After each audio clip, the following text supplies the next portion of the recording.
Coming up on this week's episode of TechSNAP, malware that evades blocking systems, the story of getting into BSD for the first time, a fresh roundup, your feedback, and much, much more on this week's episode of TechSNAP.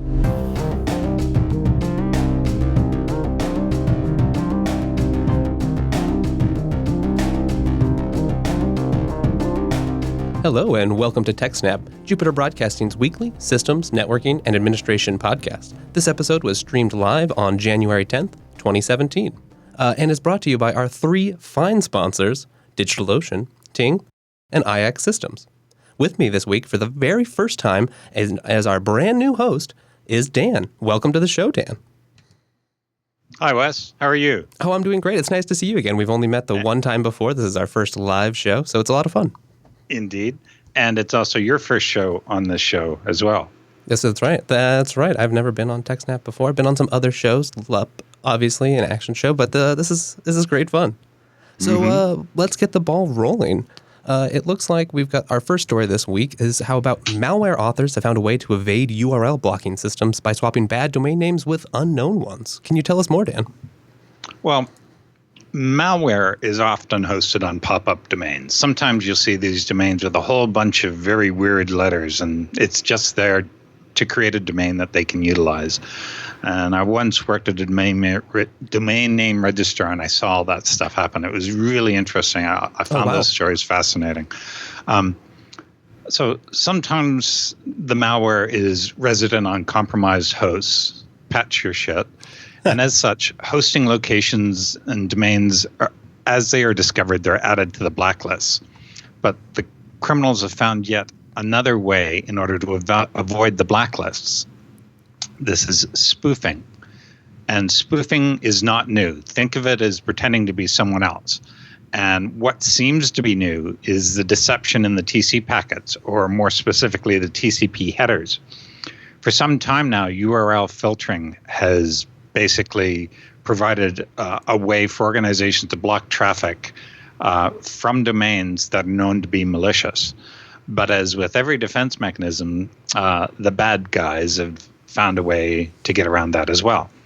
Security researchers from Siren are warning about a new tactic for fooling web security and URL filtering systems.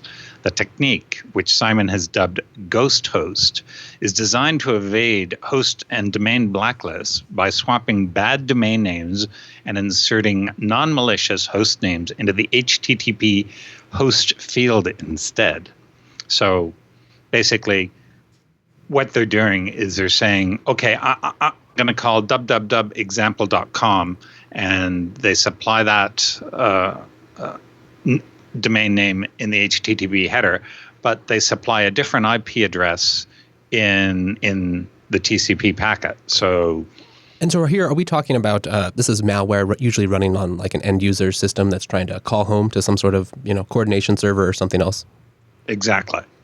So they've managed to compromise your computer. Now they want to download the real stuff. So they found a way into your computer, and what they want to do now is install the stuff that's going to do what they really want to do. So the first step is gaining access. The second step is installing all the goodies that they want.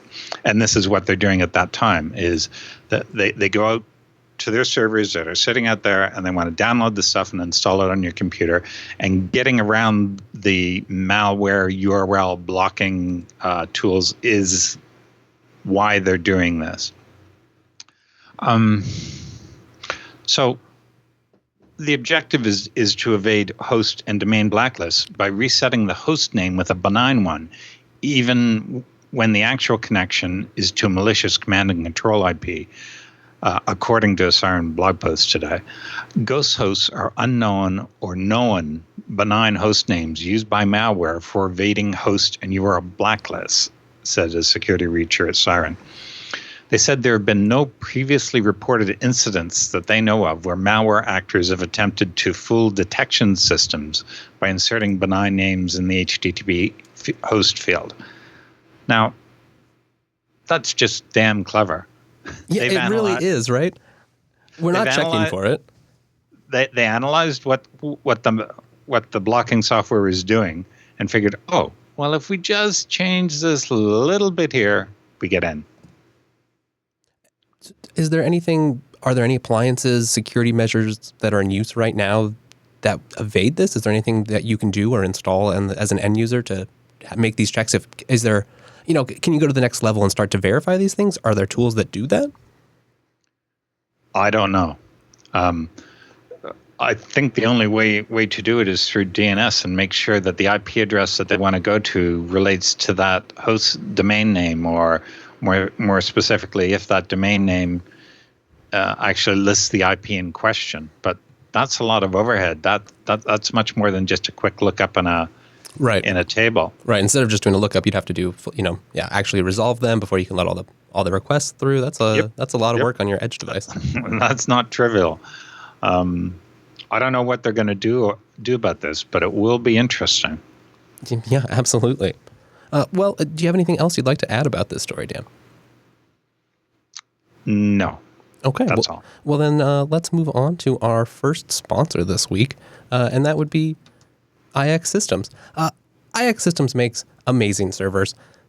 They're the first place I go when I need, when I'm thinking that I need a new server, when there's something in my life that's failed and I need to replace it. I think everyone on the network, has talked about the FreeNAS.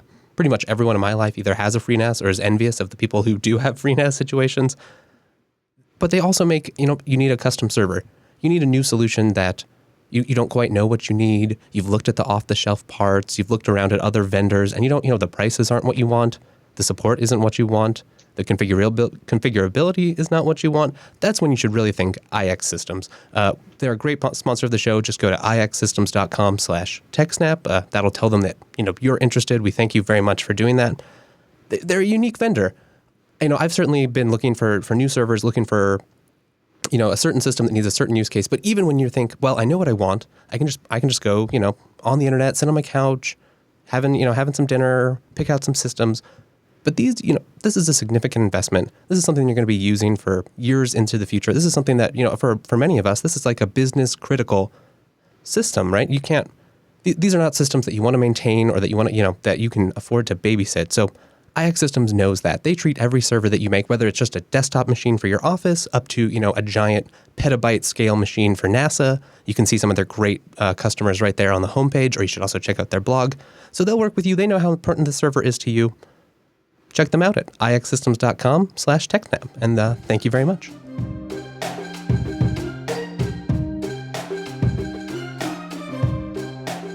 All right, Dan. So we've got some feedback this week. It looks like some people are curious, how did you get started with FreeBSD? I like this story. It started in 1998. I was working for the New Zealand Department of Fisheries at the time through a third party. And New Zealand was just beginning to roll out DSL. Oh, interesting. And I was fortunate to live on the same street as the post office site. New Zealand Telecom was run by the post office section at that time. So just down the road, maybe 4 houses away, was where the DSL would run up to my place. So I was really keen on that because the signal strength would be amazing.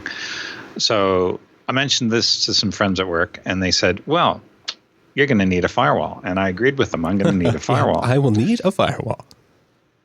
So Jay, who was the systems admin at that time, gave me a computer and some CDs.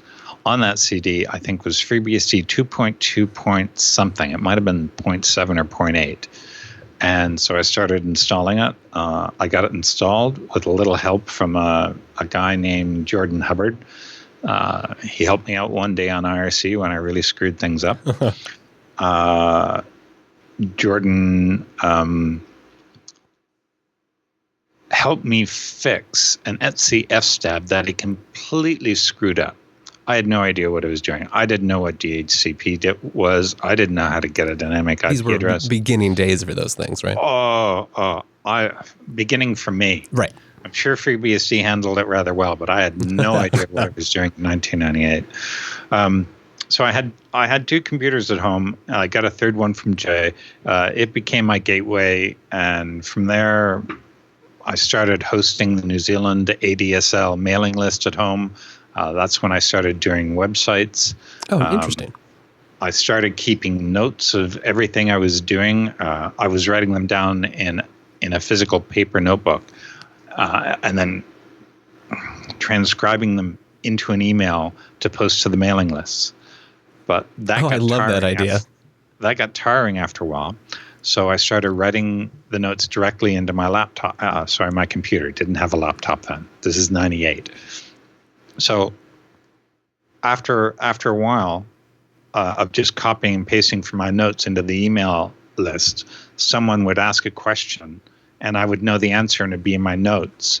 But the notes were just on my computer, so I uploaded them to a website and started keeping the notes there. I think I started calling it the FreeBSD notes or something like that. Oh, that's a great idea. Share, that way you can just point people right there.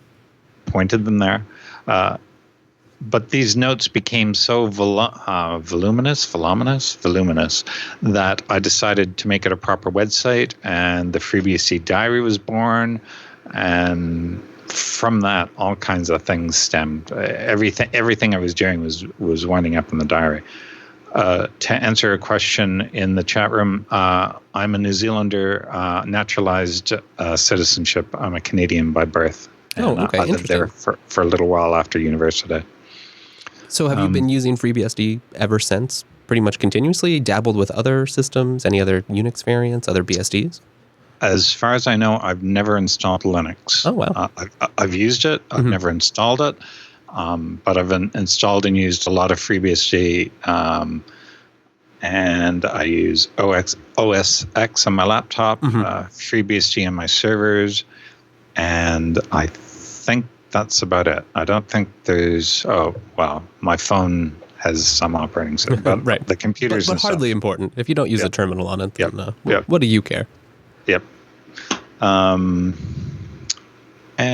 that's about it. Eventually, it led to me moving from software development into systems administration because that's what I was doing for free and having fun at it. Right. That's kind of where your interest started leaning, I imagine. Yep. And someone offered me a job, and that's what I'm doing now, and very much enjoying it. Oh, yeah. I should move this way a little bit, showroom, just so the showroom can see what's in the rack behind me. Oh, I think they're going to like that. Take a little while for it to register, and we're back. And I do say, so is there a bunch of FreeBSD running in that rack behind you then? Yes, there is. There's 4 boxes in that rack running FreeBSD. 2 are tape servers. 1 is a development machine, and 1 is a huge ZFS box with about 20 hard drives. That's awesome. What's the size of that array? I'll have to look it up. I think there's about 10 5 terabyte drives and 10 30s, so that's a total of 80. But it's probably more like about 45 to 50 terabytes, I think.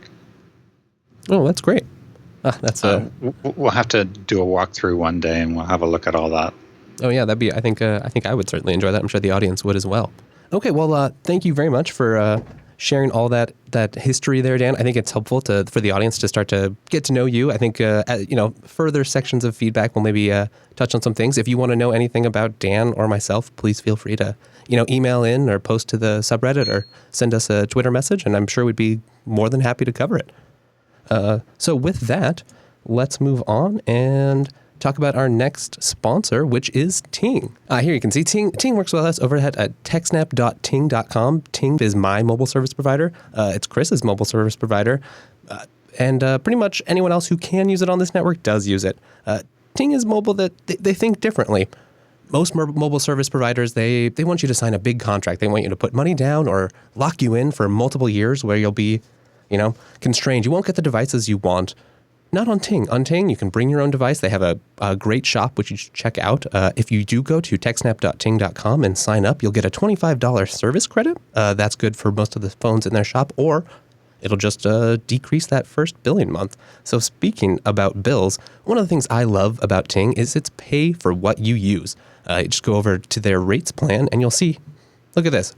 how clear could this be? You can just click, right? So I've got maybe 3 lines in my family.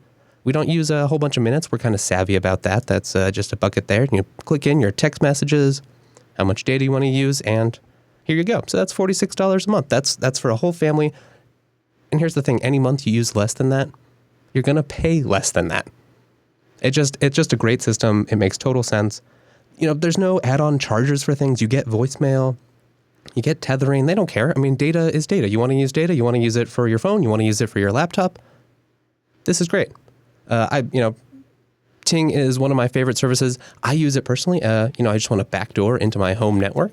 Ting's the place to go. $6 a month for a line. That's hard to beat. So again, go to techsnap.ting.com and check them out today.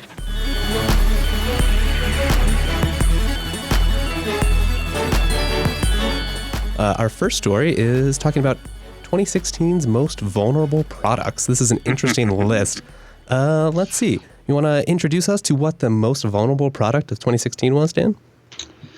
Well, it turns out it's not what you'd think it was. It turns out to be Android. Now, I have a feeling there's going to be a few people upset with this conclusion, but it's pretty clear from this list that the number of vulnerabilities in Android reported in 2016 was 523, which doesn't sound that much, but yeah, that's a lot. And this is just one calendar year. I mean, just last year. Yes, so that's more than one a day. Coming in second is Debian Linux, which was 319. So they get under one a day, but that's an improvement. Oh, yeah, that's definitely an improvement. And it's interesting to just see that, I guess just thinking about Android's wide development or deployment base, it does kind of make sense that there would be more things, and it's such a, it's used by so many not novice users, but users who aren't experts. They're not sysadmins. They're just using their phone for casual things. So I could see it being a ready target for people who are looking for these vulnerabilities. I agree. Third on the list was Ubuntu Linux. Now, fourth shouldn't be a surprise. It's Flash Player at 266. So that's roughly half of what Android had. I would have thought it would have been more, but I know, right? We're living in weird times where Flash Player is now, I guess you could say, more secure than some of these Linux distributions. It's getting there. Now, number 5, company that I haven't heard of much recently, but actually 5 and 6 are both from Novell. It's Leap and OpenSUSE, respectively.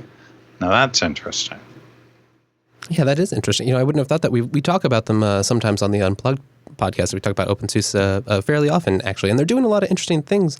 I feel like maybe it's good for them, but I did not see or hear that much about these vulnerabilities as compared to maybe some of the bigger names. And maybe it's the wider deployment base again, but for some of the vulnerabilities affecting Ubuntu or Debian. Mm-hmm. Now, 6, 7, 8, and 9 are all roughly the same values in the 220 range, but positions 7, 8, and 9 are all Adobe Reader DC, Acrobat DC, and Acrobat itself. Anyone in the room want to guess what was number 10? Number 10 was the Linux kernel, 216. Interesting. Now, that does bring up some questions about how they decide what, so I guess it must be that all the Ubuntu and the Debian vulnerabilities were then userland vulnerabilities, or would those also apply for if it's a patch just applied to their kernel but not in the upstream kernel? I wonder. That's a good point. Because they have a Linux kernel listed under product type of OS, but it's not the OS. It's just right. in the kernel. So it's 216 just in the Linux kernel itself. Right. Whereas the next entry down is Mac OS X at 215. But that really is an entire operating system. I mean, it's right there in the name. It is. That is the whole OS. So it's interesting how a whole OS can have as many as the Linux kernel. That's very interesting. Number 12 is back at Adobe, and that's Adobe Reader. And number 13 is Google Chrome. And to answer the chat room, Windows 10 from Microsoft came in at number 14 with 172. It actually tied for Chrome So a single browser app, 172, had the same number of vulnerabilities as Windows 10. A similar observation there, yeah, right? I wonder about that. I wonder how they're measuring this. Now, number 15, Apple for iPhone, the iPhone OS, iOS. Boy, that's a lot better than Android. What is that? Let's see, 161 compared to 523. Yeah, wonder how that's working. Wonder if they're measuring it differently. Right. Or if you could do something to, kind of measure it. There's this, there's less users. It's more of kind of a constrained ecosystem. I don't know. Number 15, number 16, 17, and 18 are all Microsoft. Actually, the rest of the list is Microsoft, but 16 through 18 are Windows Server 2012, Windows 8.1, and Windows RT 8.1. What is Windows RT? That I don't know. I believe that is the operating system that they were using on ARM CPUs. So some on some of their ARM tablets and stuff. I'm not sure what its future is going to be or if that's quite right, but I'm sure chat room can correct me, and we'll correct it next time. So this list, something that interested me is, so right now we've been talking about products, but the list also has a rundown of what vendors of these products had the most security bugs, and this one kind of surprised me. Yes. You'd think that if you're a company that had a lot of products, you would encourage people to investigate your products and that you would welcome any reports of problems with that product. But, well, they don't allow that. But I can't think of who that company might be. But let's see. Who's leading out the list here? It's Oracle with 792 vulnerabilities in Oracle products reported in 2016. 793. That's crazy. That's a lot. That's huge. That is huge. And the next on the list is Google at 698. See, that makes more sense. Just thinking about the different scales of Oracle and Google, that kind of makes some sense to me. What do you think? Google has a lot of products. If you go to your account and look at the list of the products that are in there, I mean, there's an incredible amount of stuff in there. So I'm not really surprised. If you were to break this down by individual Google product, I'd be interested to see what they were. But it is, you're huge. You're going to get a lot of bugs no matter what. And so I think that applies to both number 1 and number 2 spots. Yeah, no, I think you're definitely right. So after that, we've got Adobe at 548, and then Microsoft at number 4, 492. And then at number 5, we see Novell shows up again. It's not a name that I hear much about. I really, we haven't talked about it. I feel like we don't talk about it on Unplugged. I haven't heard much on TechSNAP before. It's interesting that they are showing up on this list. I wonder. Again, it'd be nice to see a little deeper dive and see what products that we're talking about here. I remember using Windows 3.11 with Novell Token Ring, and that was that's great. I don't late 90s. I'm guessing late 90s. Sorry, late 80s, early 90s. I'm not sure where, but I know it was Bank of New Zealand, and we were playing around with that at that time. And I remember using a database. I think it was SQL base. I'm not sure who produced it. It might have been Gupta Technologies at the time, but that was a hot database server. Really liked that one. Long time ago, though. I think that was the first time I started using SQL and really, really liking it. But yeah, I haven't used Novell that I know of since then. But I liked it then, and it seems still a lot of people like it now. Yeah, clearly it's still deployed, even if it does have some security vulnerabilities. But at least if we found them, that means hopefully they're being fixed. I agree. All right. Well, to move on, it looks like the FTC has issued an IoT challenge. This is an article over on Krebs on Security. Do you want to tell us about that, Dan? I do. The main thing that intrigued me about this was the fact that they were actually encouraging people to find a way to do things better. Here it comes. And it's not loading. And it's loading. So Surely Krebs is undergoing some sort of DDoS at the moment, right? Just like all the times. One of the most lovely things about all these products and devices that we have sitting around in the house is some of them get updated, some of them don't get updated. I know Alexa gets updated on a regular basis, almost daily. And by the way, how many in the chat room have an Amazon Echo beside them and it just chirped up when I mentioned her name? Let me know. One of the biggest cybersecurity stories of 2016 really was the surge in online attacks by poorly secured Internet of Things, such as internet routers, security cameras, DVRs, and smart appliances. Fridges are being used in DDoS attacks for some reason. Why a fridge can be compromised, I have no idea. It's just...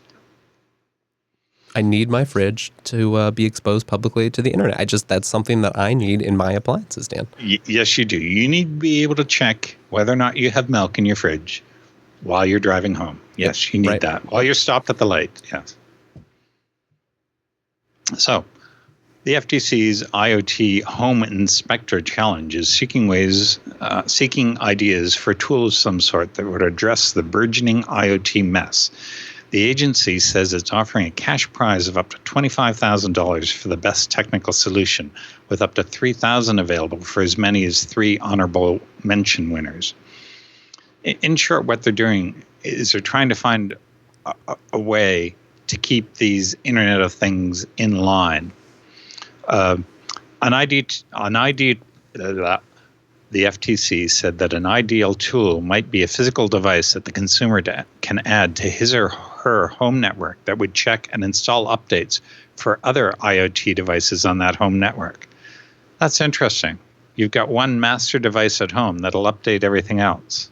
Yeah, that is kind of a novel idea. Maybe then you can, as long as that one, if you can maintain the security of that device, you have a better chance of maintaining the security of your network. I remember working on a commercial product to do exactly this thing. Oh, really? Interesting. So clearly it's something that the industry needs or is thinking about. This was back in about 2001 when we were working on it. I remember that. That's for another show. So they're saying it might be a physical device, or it might be an app or a cloud-based service or a dashboard or other user interface. I'm not really sure this is a good idea. Let's put a cloud device that'll let me update anything in your home. How's the security on that going to work? How am I going to make sure that no one else compromises that and then installs backdoors into all my devices that are already at home? I'm not sure about this. Right. I mean, it would need to be done in a very controlled way. And then what will that do for interoperability? What will that do? Do you then suddenly, if you want to make your own device, are you suddenly expected to participate in this sort of having updates rammed down your throat by these other vendors model? It does seem a little like there's a lot of outstanding questions here. But it does sound like an interesting challenge just in regards of it's a reasonable amount of money, and maybe some of them will come up with something that can help. Obviously, I think describing it as the mess of IoT is quite accurate. The central problem you have is you need one device to understand how it can upgrade every other device. And everyone wants to have their own way to upgrade. Pardon me. Right. Yeah. No, exactly. So how are you going to have that? It's not a trivial issue that you can resolve overnight, I tell you.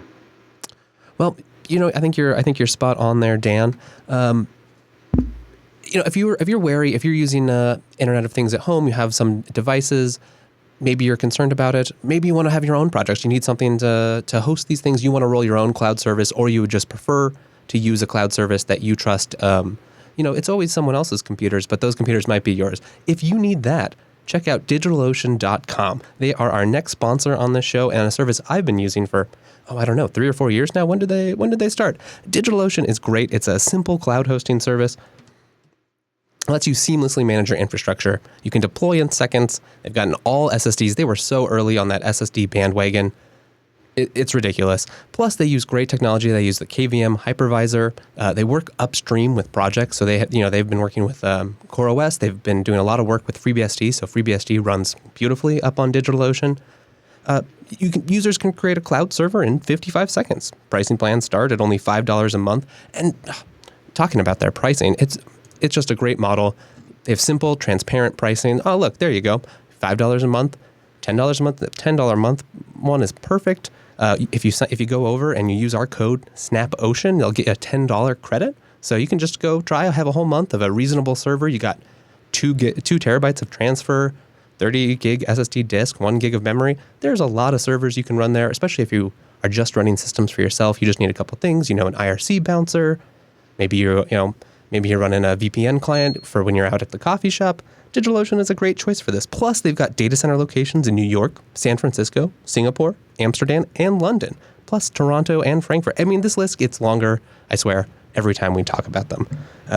They have a simple, intuitive control panel.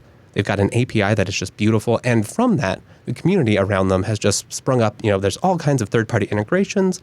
Maybe you're using something like Vagrant, or you want an app on your phone so that you can control, spin up, spin down your droplets as you need to. All of those things exist. Go check them out. DigitalOcean.com. Use the promo code SNAPOcean. Thank you. And I think from there, we've got one more of our awesome roundup story. Let's check that out. I like this story. This is just interesting. We've been talking a lot about just how, this program in the past, Chris and Alan have touched on it, how easily people can be tracked, right? Even when it's not malicious necessarily, there's just a surprising number of ways just by walking around, just participating in the internet, that you leave footprints, that you leave trails. Sometimes it gets a little further than that and a little more creepy. So this story is talking about how people are starting to figure out how to use ultrasound to de-anonymize Tor users. Tell us more, Dan. This is evil. Absolute evil, as far as I can tell. It all stems from an advertising company or a series of advertising companies, I'm not sure. And to be clear, it says could be used. Doesn't say it has been used or it will be used. It that's a good point. Could be used. So we don't know that this has been done, but it sounds like it is possible. So I'll start by reading part of the story, and then later on in the story you'll see how this came about. Why would anyone think of doing this? But I think it's just total evil. It's the most horrible thing I've ever seen. Ultrasounds emitted by ads or JavaScript code hidden on a page accessed through the Tor browser can de-anonymize Tor users by making nearby phones or computers send identity beacons back to advertisers. Data which contains sensitive information that state-sponsored actors can easily obtain via a subpoena. So my first question is, why are advertisers doing stuff like this? Why are advertisers putting something on your phone that'll respond to an ultrasonic sound? I mean, right. The idea that has been snuck into maybe some apps that you already have is, that's like, it feels like a backdoor almost. It's entirely unethical. Entirely. This attack model was brought to light towards the end of 2016 by a team of 6 researchers who presented their findings at the Black Hat Europe 2016 conference in November and the 33rd Chaos Communication Congress held last week. Now that may actually be 2 weeks ago, but the attack relies on ultrasound cross-device tracking, UXTD. It focuses on their research focuses on the science. It's a new technology that started being developed in modern-day advertising platforms around 2014. Why would advertisers even think that this is a good idea? So UXTD relies on advertisers hiding ultrasounds in their ads. When the ad plays on a TV or a radio, or some ad code runs on a mobile computer or phone, it emits ultrasounds that picked up by the microphones of nearby laptops, desktops, tablets, and smartphones. These second-stage devices, which listen silently in the background, will interpret those ultrasounds, which contain hidden instructions, telling them to ping back to the advertiser's servers with details about that device. Wow. I see no privacy issues here whatsoever. Not at all. None. So advertisers use UXTD in order to link different devices to the same person to create a better advertising profiles so as to deliver better targeted ads in the future. It's all about money. Yeah, that is kind of always what it comes down to. And if they can, yeah, exactly. If you win, they can just glean that little extra bit of information about you, then that, that bundled package of users and their information, that gets that much better. So, according to the article, the mobile phone must have an app installed that has embedded one of the many advertising SDKs that includes support for UXDT. At this stage, the state-sponsored actor can simply subpoena a short list of advertisers that engage in this practice and get details about the user's real-world identity. I don't like this. I don't like this at all. In tests carried out by the research group, they've intercepted some of the traffic these ultrasound beacons trigger on behalf of the phone, traffic which contains the user's real IP address, geolocation coordinates, telephone number, Android ID, MEI code, and device MAC address. They're grabbing your geolocation coordinates. They have your longitude and latitude down to a very small area. Wow. I mean, and it's one thing, it's creepy just imagining that happening to me, just my own information, but then it's even more terrible to imagine happening to someone, with a legitimate reason with people out there who may hurt them, or in a government that exactly is trying to censor them. Exactly. And it increases that mental burden all the time, For a long time on the internet, you could kind of just go. You didn't have to worry that much. Maybe there were some ads, but it wasn't a big deal. And now, just trying to keep track of all of the ways that you have to do, or what you shouldn't do, or what you should avoid to stay private or to keep some anonymity, it's baffling. People have to realize, tell your friends and family, tell your politicians, tell your representatives that there are legitimate reasons for using Tor. There are legitimate reasons to retain privacy on the internet. You may have someone who is struggling against a corrupt regime. You may have someone who's just investigating a corrupt judge or a corrupt cop, and they want to stay anonymous while they're doing their research. Those are completely legitimate reasons. Stop assuming guilt of people using Tor. It's as simple as that. Stop it. Yeah, if we really can't have the free society, the free internet culture, the kind of, and free speech values that we want to live by when we are criminalizing people who simply want to protect their anonymity. Exactly. Well, thank you very much for that explanation, Dan. This has been episode 301 of TechSNAP, live on January 10th, 2017. With you, your new co-host, Wes, and our brand new host, Dan. Thank you very much for joining me, Dan. I believe if you'd like to be reached, you're at TechSNAP_Dan on Twitter. And I'm please. At Wes Payne.